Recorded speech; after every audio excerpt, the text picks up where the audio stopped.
Aujourd'hui, la lettre que nous allons voir, c'est la lettre Zai. Zai, c'est à peu près la lettre Z en français. C'est ça, on dit Zai. Avant de commencer, je vous invite à cliquer sur le bouton j'aime et abonner à la chaîne si ce n'est pas encore fait. Vous pouvez activer la cloche de notification pour recevoir les notifications de mes nouvelles vidéos. Et si c'est fait, on y va. Maintenant, comment on écrit la lettre Zai? Zai, c'est à peu près même orthographe que Ra, comme ça. Maintenant, la différence, on met un point au niveau des Zai. Zai porte un point.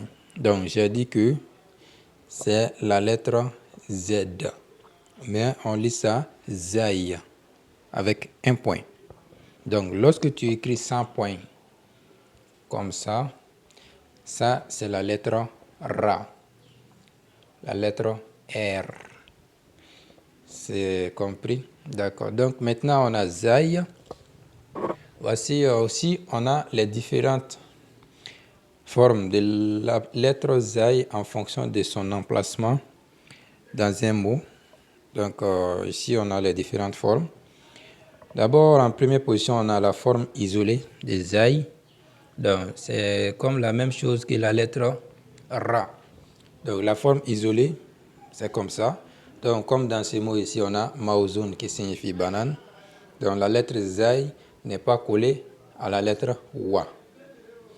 Donc, aussi, on a la forme initiale. Ici, lorsque le mot commence par la lettre Zai, c'est la même forme que la forme isolée. Donc, ça s'écrit comme ça. Comme dans le mot exemple, on a Zaytoun qui signifie olive. Et ensuite, on a la lettre Zai.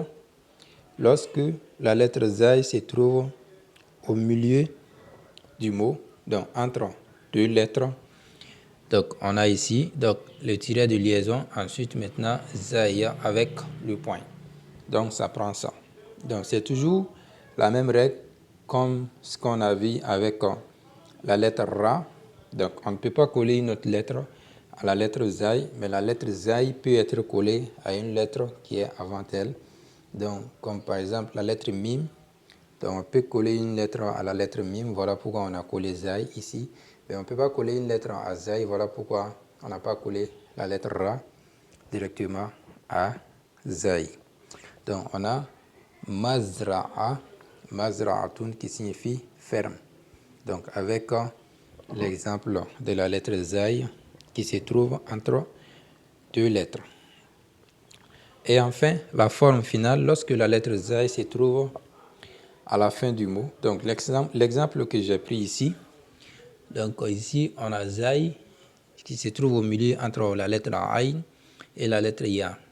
Donc entre les deux, voilà, il est collé, la lettre Zai est collée à la lettre Aïn, mais elle n'est pas collée à la lettre Ya. Et enfin, on a la forme ici finale. À la fin du mot Azizun, on trouve Zai ici avec sa forme finale à la fin du mot ici.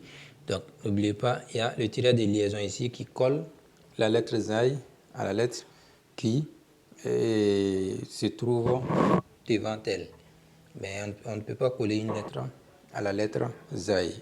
Donc voilà pourquoi dans ces mots, Aziz, on trouve deux fois la lettre Zai. Donc première fois ici et la deuxième fois le mot Azizun qui signifie puissant. Donc vous voyez, c'est pratiquement la même chose. Donc ces deux lettres se ressemblent. Si tu écris la lettre comme ça c'est Ra. Donc c'est la lettre R. Ra. Mais par contre, lorsque tu écris ça comme ça, avec un point, donc ça c'est Zai. Donc c'est ça, deux lettres qui se ressemblent, mais la différence se trouve au niveau des points. Celle-là n'a pas de point, mais celle-ci, il y a un point au-dessus de la lettre.